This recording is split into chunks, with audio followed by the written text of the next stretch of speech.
apalagi yang saya harus khawatirkan dalam hidup saya. Saya udah mencapai yang menurut saya dalam hidup saya cukup lumayan. Gitu loh Bang. Menurut saya. Ya kan, saya bukan orang yang berambisi, oh besok harus jadi presiden kah, wakil presiden kah, menteri kah, bupati. Enggak, saya enggak itu. Tapi saya merasa cukup karena apa? Saya bisa makan 3 kali sehari Bang, 1 piring. Dan juga saya bisa bermanfaat juga buat banyak orang juga.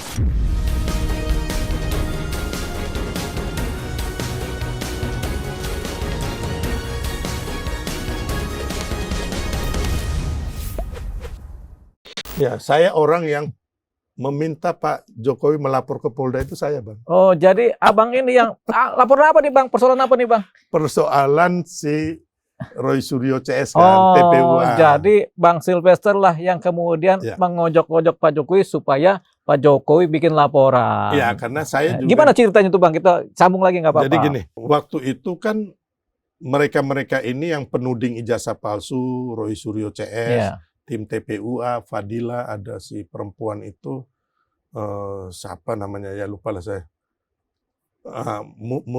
Siapa? Tifa dan sebagainya, mereka itu kan menggeruduk Bang ke UGM dan ke rumah Pak Jokowi.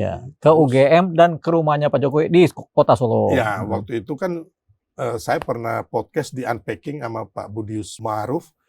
Ya kan, dia bilang, abang itu suruh dong lapor tuh. Saya bilang, nggak usah lah, ngapain ini. Kan Pak Jokowi kan bukan tipe orang yang suka melaporkan. Terus akhirnya karena waktu mereka menggeruduk ke sana, Pak Jokowi kan pembina kami di Solmed ya. Jadi ya kebetulan teman-teman itu udah lama minta silaturahmi. Pas ada itu ya udah kami berangkat lah. Jadi Solmed dari Jakarta, Banten, Jawa Barat, sama Solmed dari Jawa Tengah. Ada dari Jawa Timur juga. Kita ada berapa mobil lah. Ada hampir 60-70 orang lah Bang. Dan memang benar Bang, di sana Bang mereka maki-maki Pak Jokowi Bang. Adili Jokowi. Aduh, saya bilang, ya bukan beliau karena mantan presiden maksudnya. Kita apa ya Bang? Abang bayangkan kalau rumah abang digerebek orang terus dimaki-maki Bang, gitu loh. Ini bukan persoalan bisa kita bayangkan. Bukan persoalan mantan presiden ya. Jadi di situ saya bilang, waduh, benar-benar. Aku akhirnya saking jadi mereka Bang. Jadi orang-orang ini Bang, kalau kita diem, mereka makin menjadi-jadi Bang. Makanya akhirnya waktu itu aku tanpa banyak bicara ini tulisan Adili Jokowi, aku copot-copotin Bang. Dari baru kepala mereka kabur. Itu baru kabur Bang. Kalau nggak mereka akan bertahan di situ. Di rumah orang itu Bang. Di rumahnya Jokowi. Pak Jokowi Bang. Kan kasihan tetangganya segala macam itu. Nah, setelah mereka kabur Bang, orang itu kan mereka udah tahu kan kita juga mulai ganas-ganas juga Bang. Kalau berharap dari tim dari relawan yang di Solo Bang, kan kelemas-kelemas Abang tahu kan. Mereka hanya ngerokok, ngopi. Sedangkan ini kan pasukan tukang maki, tukang fitnah, pakai dengan megapon ini. Kadrun-kadrun ini Bang, kadrun Bang ini Bang. Ya kan? Yang merasa mereka sendiri yang masuk surga, kita yang lain ini masuk neraka. Ya kan? Abang tahulah orang-orang ini kan. Jadi ini kan kalau umpama kita nggak ganas juga Bang, dia akan bertahan itu. Setelah aku cabut-cabutin, baru kabur Bang, pulang itu Bang. Nah, di situ setelah mereka bubar semua, aku ngomong sama Pak Jokowi, Pak, mohon maaf ini nggak bisa dibiarkan. Waduh, aku nggak enak Mas. Kan dia panggil saya Mas. Kan ini kan masyarakat kita juga. Dia nggak bilang rakyat kita ya, karena udah mantan ya kan. Ini kan masyarakat kita juga, nggak enak lah. Kan saya nggak pernah lapor-lapor gitu. Waduh Pak, ini saya teman-teman nitip amanat Pak. Teman-teman banyak nitip amanat, Bapak harus lapor. Udah keterlaluan Pak, rumahnya digeruduk, terus maki-maki Pak. Ya kami nggak tega Pak. Ya kalau Bapak nggak mau lapor, ya saya mau pulang kampung aja. Akhirnya mau dia lapor. Maunya. Apa yang dilapor tuh Bang? Ya, yang dilaporkan pasal-pasal. Abang tahu lah, mungkin ada apa namanya? Yang dilaporkan dulu siapa nih Bang? Yang dilaporkan Roy Suryo. 1, Roy Suryo. Egy Sujana. 2, Tifa. Rismon. 1, Fadila. Jadi ada 5 nih yang dilaporkan. Tapi ini abis ini bisa berkembang banyak loh Bang. Oh iya, bisa kah? Bisa. Oh bisa, Abang namanya tahu, pengembangan ya. Pengembangan, Saya lupa kalau ada pengembangan dalam hidup itu. Jadi Pak Jokowi lapor itu, kebetulan kuasa hukumnya kan udah ada, Yakub Hasibuan. Ya. Dan teman-teman itu. Ya. Ya kan? Ya. Nah, anaknya Pak Oto ini. Pak Oto. Ya, masih muda. Masih muda. Terus teman-teman relawan sama pengacara lapor juga Bang, di Polres-Polres. Macam-macam mereka lapor. Tapi kan laporan yang berbeda kan namanya delik aduan kan Pak Jokowi yang Pak Jokowi, ya. Tapi ternyata ini juga diproses Bang. Ya, diterima dulu lah laporannya. Diterima dulu lah. Jadi kan Roy Suryo kan sok pintar juga kan, sok pintar jadi pengacara juga. Kadang-kadang dia jadi penyidik Bang. Ya. Kadang-kadang jadi peneliti. Ya. Hanya persoalannya mereka menuduh ijazah Pak Jokowi palsu. Tapi yang mereka teliti itu apa Bang? Apa tuh Bang? Hanya fotokopi digital itu Bang, digital. Mereka utak-atik itu. Bukan yang otentik, iya. Yang original. Yang Bang. Digitalnya mereka ini apa kalau kita istilah analog ya Bang? Kalau kertas analog, kalau yang digital di foto-foto itu ya digital. Jadi mau sampai dunia kiamat yang kalian teliti ini apa? Iya kan Bang? Iya. Hanya yang digital itu Bang. Ya, ya. Gimana mau menelitinya Bang? Ya memang nggak bisa Bang. Apalagi mereka kan bukan yang berwenang meneliti. Ini peneliti forensik paling jago di dunia juga bingung banget. Ini kan orang-orang konyol menurut saya. Jadi mereka nggak ngerti hukum Bang. Bahwa ketika Anda menuduh orang lain tanpa bukti, tanpa ada putusan pengadilan, pidana akan menjerat kamu kembali. Benar nggak Bang? Betul. Betul. Gitu. Aku menuduh abang, maaf. Abang pencuri. Ya kan? Tanpa bukti. Tanpa bukti. Kira-kira yang masuk penjara saya, abang atau saya, Bang? Ya. Ini kan gampang sebenarnya. Tapi itulah, Bang, karena kebencian, ya kan, dibungkus oleh narasi-narasi sesat, Bang. Mereka lupa semua ini, Bang. Dan mereka tidak menyangka Pak Jokowi akan melapor. Nah, itu dia. Karena mereka pikir Pak Jokowi kan nggak pernah mau melapor. Iya, kan mereka hanya mau bunuh karakternya. Makanya kan Pak Jimli Asidiki mengatakan bahwa tuduhan ijazah palsu itu adalah upaya oleh para lawan politik untuk menjatuhkan Pak Jokowi. Ya. Ya kan? Terus kita ingat lagi zaman dulu ada Denny Siregar mengatakan, dia sendiri nih ngomong, itu ada Bang, viral di mana-mana. Isu ijazah palsu ini diproduksi oleh orang bodoh, ya kan?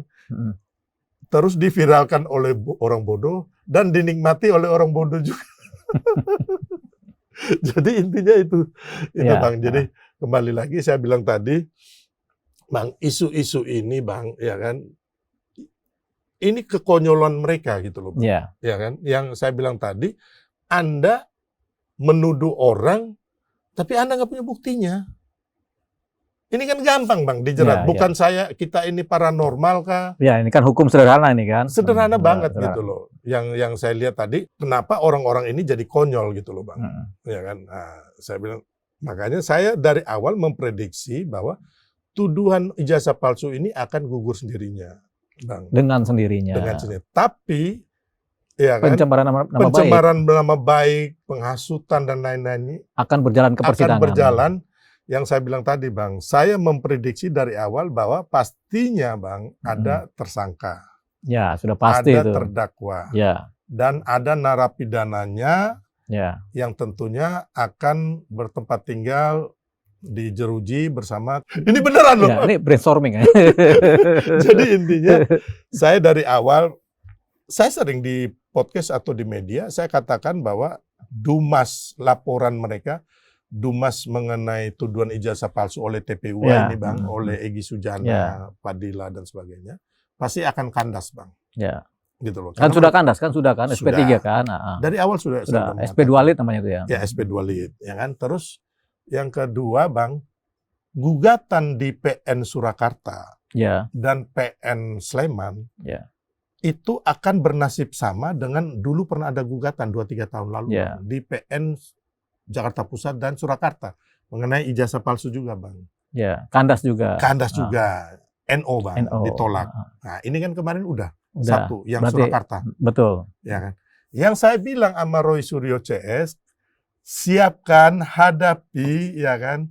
Ya terserah dengan drama-drama lagi, ya kan, sinetron lagi, dengan pengacara-pengacara yang Hebat-hebat, Bang. Ya pasti hebat lah pengacaranya. Pengacara. Karena ini yang akan dihadapi, Bang. Laporan dari Pak Jokowi di Polda Metro Jaya dan juga laporan dari teman-teman pengacara, teman-teman relawan. Itu loh, Bang. Karena menurut saya akan susah, Bang. Gitu loh. Untuk mengelak ini saya nggak tahu, Bang. Walaupun mungkin saya nggak tahu ya, pengacara paling hebat di Republik ini bisa nggak? Kalau dulu sih saya udah pernah sarankan gitu? Supaya minta maaf buru-buru sebelum proses lidik jadi sidik kan begitu kan, supaya ada titik temu. Tapi kan namanya manusia kan kadang-kadang bisa diingatkan, kadang-kadang nggak bisa. Ya, tapi saya juga pernah. Abang juga sudah ketemu Bang Roy Ces, sudah ketemu, sudah ketemu ngobrol baik-baik. Sudah ngobrol dalam apa katanya tuh, Bang? Kata ya Roy dia Suryo cengar-cengir aja. Ya kita kan lihat memang aja. gayanya cengar-cengir terus. Aja. Saya bilang gini, Mas Roy, ngapain sih? Mas Roy udah tua dan Mas Roy bakal masuk penjara ini, saya bilang. Apa sih yang diperjuangkan gitu ya? Saya bilang bukan karena ada intervensi ya, ataupun saya lebih hebat dari Mas Roy, bukan. Hukum ini saya bilang. Kita bicara hukum.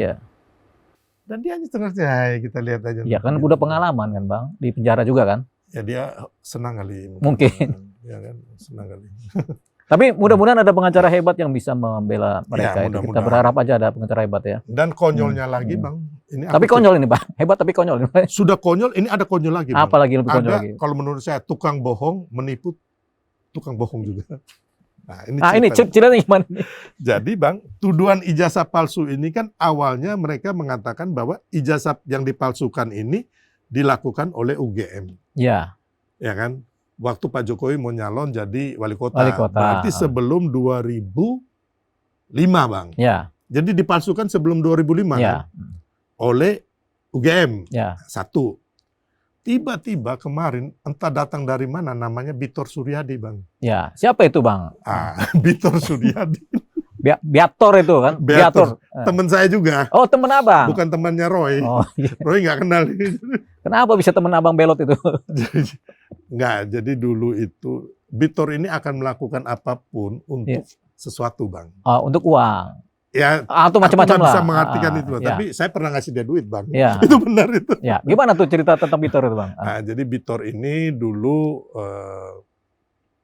2014 dia di tim Pak Jokowi juga lah, di kita lah. Terus pernah dia itu akhirnya diangkat menjadi semacam bukan jabatan yang tinggi ya di kantor staf presiden. Bukan yang tinggi-tinggi sekali, Bang. Terus satu saat dia memalsukan surat, Bang.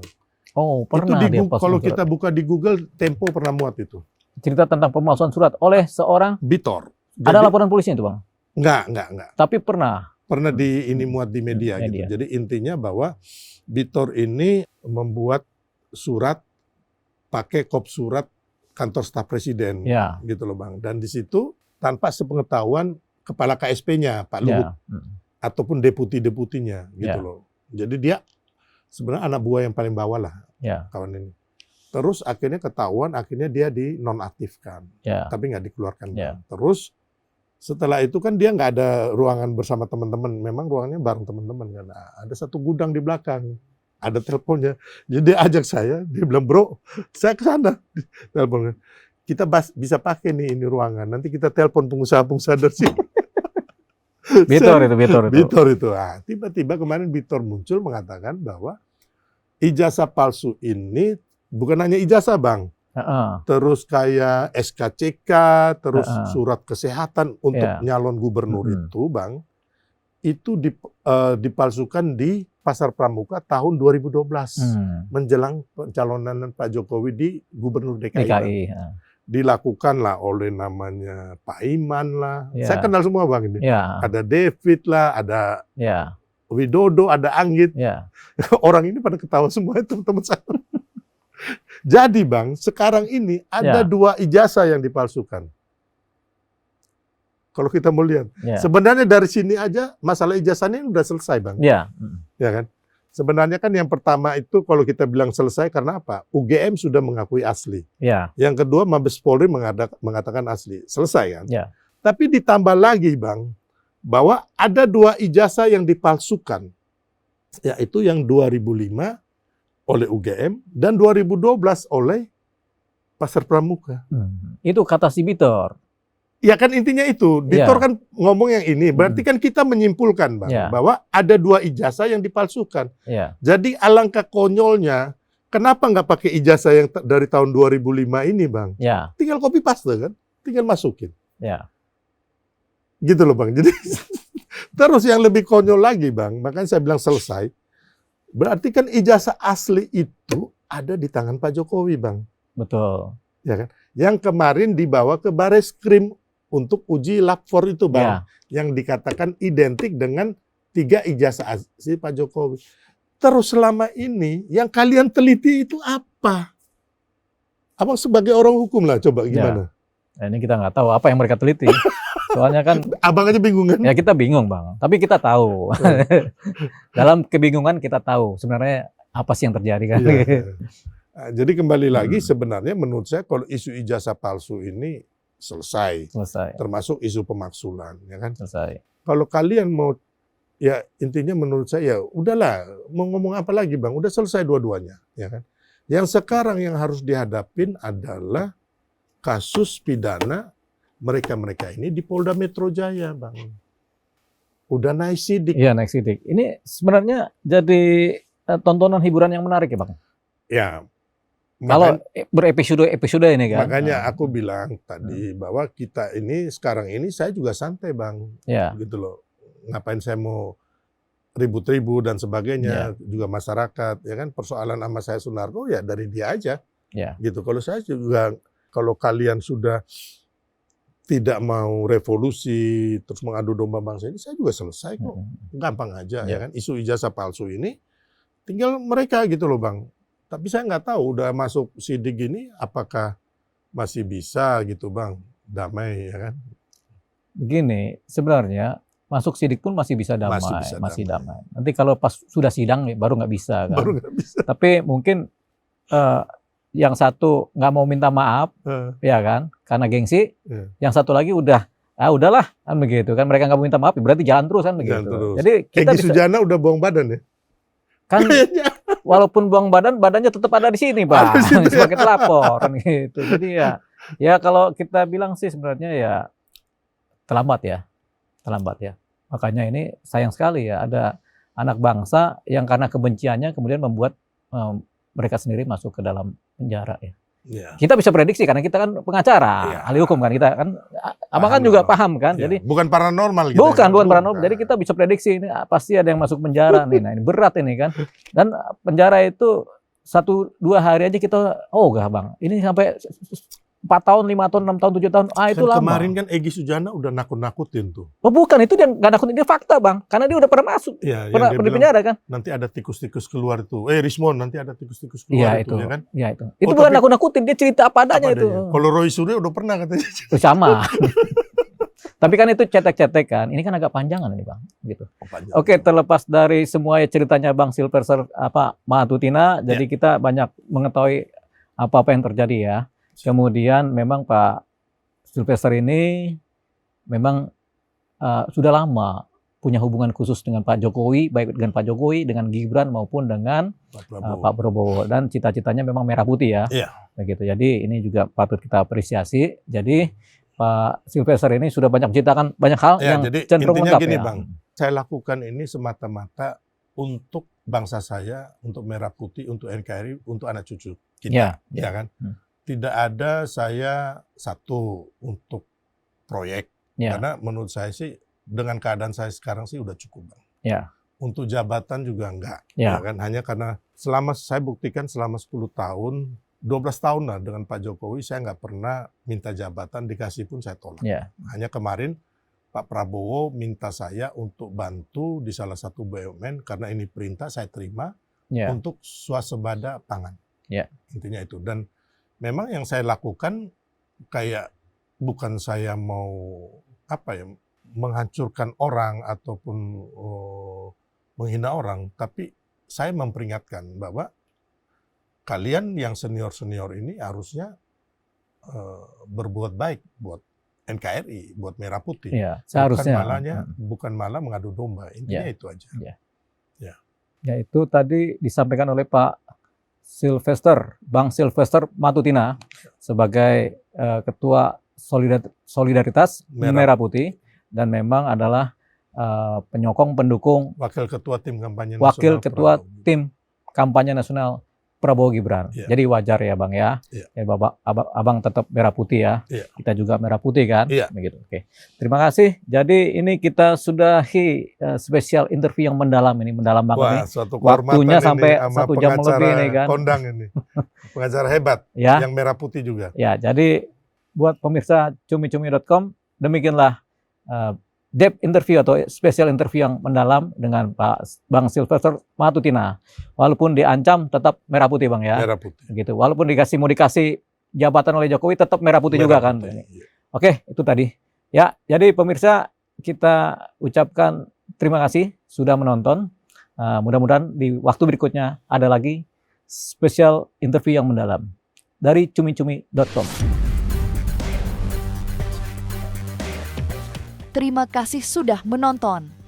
Jangan lupa like, komen, share, dan subscribe video cumi-cumi.com.